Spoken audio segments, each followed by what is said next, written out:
আমার স্কুল শুরু হতো সকাল 11টা থেকে। সকালে গরম গরম ভাত খেয়ে স্কুলে চলে যেতাম। আবার স্কুল ছুটির পরে বাড়ি এসে খাবার খেতাম। আমাদের না ছিল স্কুল ব্যাগ, না ছিল টিফিন বক্স, না ছিল জলের বোতল। তেষ্টা পেলে চাপা কলের জল খেতে হতো। কলের মুখটা এক হাতে চেপে অন্য হাতে পাম্প করে কিছুটা জল ধরে নিয়ে কলের মুখে মুখ লাগিয়ে জল খেয়ে নিতাম। সব থেকে মজার ছিল আমার সেই স্কুলে না ছিল কোনো বাউন্ডারি ওয়াল, না ছিল কোনো গেট, না ছিল কোনো গেটম্যান। আর সবাই একই স্কুলে যেতাম, কোনো ভেদাভেদ কিন্তু ছিল না।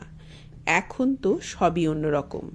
বাচ্চাদের school bag, uniform, ID card, batch, belt, tiffin box, জলের বোতল, আরও কত কিছু।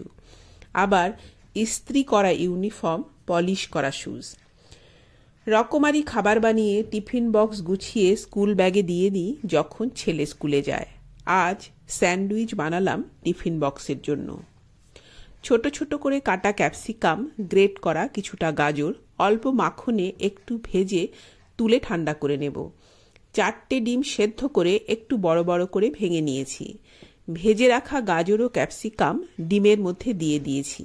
আর দিয়েছি একটু বেশি করে মেয়োনিজ, 2 চা চামচ পরিমাণ কাসুন্দি, গোলমরিচের গুঁড়ো ও কাঁচা লঙ্কা কুচি পরিমাণ মতো। সব ভালো করে মিশিয়ে স্টাফিং তৈরি করে নিয়েছি। ব্রেডের গায়ে শেজওয়ান সস কিছুটা করে লাগিয়ে পরিমাণ মতো স্টাফিং দিয়ে তার উপরে একটু বেশি করে গ্রেট করে দিয়েছি মজরেলা চিজ।